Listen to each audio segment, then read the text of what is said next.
వైఎస్ఆర్సీపీ అధ్యక్షుడు CM YS Jaganmohan Reddy నేడు 3 నియోజకవర్గాల్లో ఎన్నికల ప్రచారం చేస్తారు. ఈ ఉదయం రాజమండ్రి లోక్సభ స్థానం పరిధిలోని రాజానగరం నియోజకవర్గంలో ఉన్న కోరుకొండ జంక్షన్లో జరిగే ప్రచార సభలో సీఎం పాల్గొంటారు. మధ్యాహ్నం 12:30 శ్రీకాకుళం లోక్సభ స్థానం పరిధిలోని ఇచ్చాపురం మున్సిపల్ ఆఫీస్ సెంటర్లో జరిగే సభకు ముఖ్యమంత్రి హాజరవుతారు. అనంతరం మధ్యాహ్నం 3 గంటలకు విశాఖపట్నం లోక్సభ పరిధిలో గాజువాక నియోజకవర్గంలో ఉన్న పాత గాజువాక సెంటర్లో జరిగే ప్రచార సభలో సీఎం జగన్ పాల్గొని ప్రజలను ఉద్దేశించి ప్రసంగిస్తారు. ఇక ఈ అంశంపై మరిన్ని వివరాలని వెంకటరమణ అందిస్తారు. వెంకటరమణ, చెప్పండి, ఈరోజు 3 నియోజకవర్గాల్లో జగన్ ప్రచారానికి సంబంధించిన అప్డేట్స్ ఏంటి?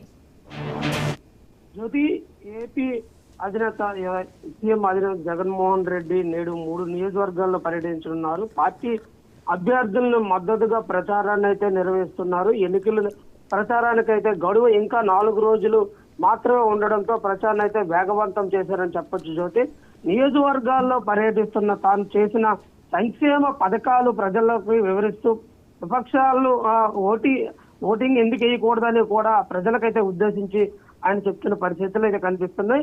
అయితే ఇక్కడ చూసుకుంటే శ్రీకాకుళం జిల్లాలో దాదాపుగా గత 4 రోజుల క్రితమే శ్రీకాకుళం జిల్లాలో మేమంతా సిద్ధం అనే బస్సు యాత్ర కూడా చేపట్టారు. ఆ చేపట్టిన నేపథ్యంలో ఒక్కసారిగా వైసీపీ పార్టీలు అయితే శ్రీకాకుళం జిల్లాలో కాస్త ఉత్తేజం అయితే వచ్చిందని చెప్పుకోవచ్చు. ఈ రోజు ఉదయం 10 గంటలకైతే రాజమండ్రి లోక్సభ పరిధిలో ఉన్న రాజానగరంలో జరిగిన సభలో జగన్ పాల్గొంటారు. అక్కడి నుంచి మధ్యాహ్నం 12:30 గంటలకైతే శ్రీకాకుళం జిల్లా లోక్సభ స్థానమైన పరిధిలో ఉన్న ఇచ్చాపురం మున్సిపల్ ఆఫీస్ సెంటర్ వద్ద ఉన్న జరిగిన సభలో అయితే హాజరవుతారు. జ్యోతి, అనంతరం మధ్యాహ్నం 3 గంటలకు మళ్ళీ విశాఖ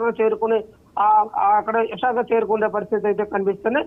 అక్కడ నుంచి శ్రీకాకుళం జిల్లా వ్యాప్తంగా కూడా ఈ రోజు అంతా కార్యకర్తలు, అక్కడ ఉన్న స్థానికంగా ఉన్న ఎమ్మెల్యే అభ్యర్థి ఇప్పటికే పిరియా విజయ, అదేవిధంగా ఎమ్మెల్సీ నత్తు రామారావు కూడా పూర్తి ఏర్పాట్లు అయితే చేశారు. జిల్లా ఇన్ఛార్జ్ అయినటువంటి ఎన్సీని కూడా ఇప్పటికే చేరుకొని అక్కడ ఉన్న ఏర్పాట్లన్నీ కూడా పూర్తి చేసే పరిస్థితులు కూడా కనిపించాయి. అయితే ఒక పక్క శ్రీకాకుళం జిల్లాలో గత రాత్రి నుంచి కూడా దంచి కొడుతున్న వానలు అయితే ఎక్కడికక్కడ కాలువలు అయితే గుట్టలు అయితే నిండిపోయే పరిస్థితి కూడా కనిపిస్తుంది. అయితే ఏ విధంగా ఈ యొక్క పర్యటన సాగుతుందా లేదా అనేది కూడా కొంత సందిగ్ధంలో ఉన్న పరిస్థితి ఉంది. జ్యోతి, అయితే ఈ రోజు జరుగుతున్న ఈ 3 నియోజకవర్గాల్లోనూ వైసీపీ పార్టీకి ఎటువంటి స్పందన ఉంది?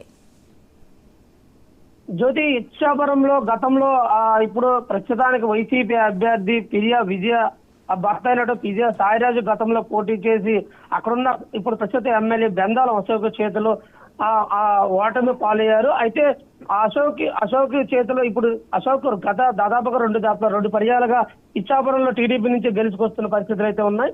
అయితే ఈసారి యాట్రిక్ కొట్టాలని తెలుగుదేశం పార్టీ చూస్తుంటే ఇక్కడ ఖచ్చితంగా వైఎస్ఆర్సీపీ బోని కొట్టాలని అక్కడ మహిళా అభ్యర్థి అయినటువంటి జడ్పీ చైర్పర్సన్ అయినటువంటి పిరియా విజయ్కి అయితే ఇచ్చాపురంలో ఈసారి సీట్ అయితే అభ్యర్థిగా ప్రకటించారు. అయితే ఇచ్చాపురం వ్యాప్తంగా కూడా ప్రస్తుతానికైతే వైసీపీ అయితే బాగా ముందంజలో ఉండే పరిస్థితిలో ఉంది. ఎందుకంటే జడ్పీ చైర్పర్సన్ గా ఉన్న పిరియా విజయ ప్రతి ఒక్క కార్యక్రమం కూడా ఇచ్చాపురంలో సీసీ రోడ్లు అనేది మరమ్మతులు, డ్రైనేజీలు పూర్తిగా మంచిగా కార్యక్రమాలు చేశారని కాబట్టి వైసీపీకి కాస్త మొగ్గు చూపే పరిస్థితి అయితే ఓటర్లు అయితే ఉన్నారు చెప్పొచ్చు. జ్యోతి, రైట్, థ్యాంక్ యూ వెంకటరమణ.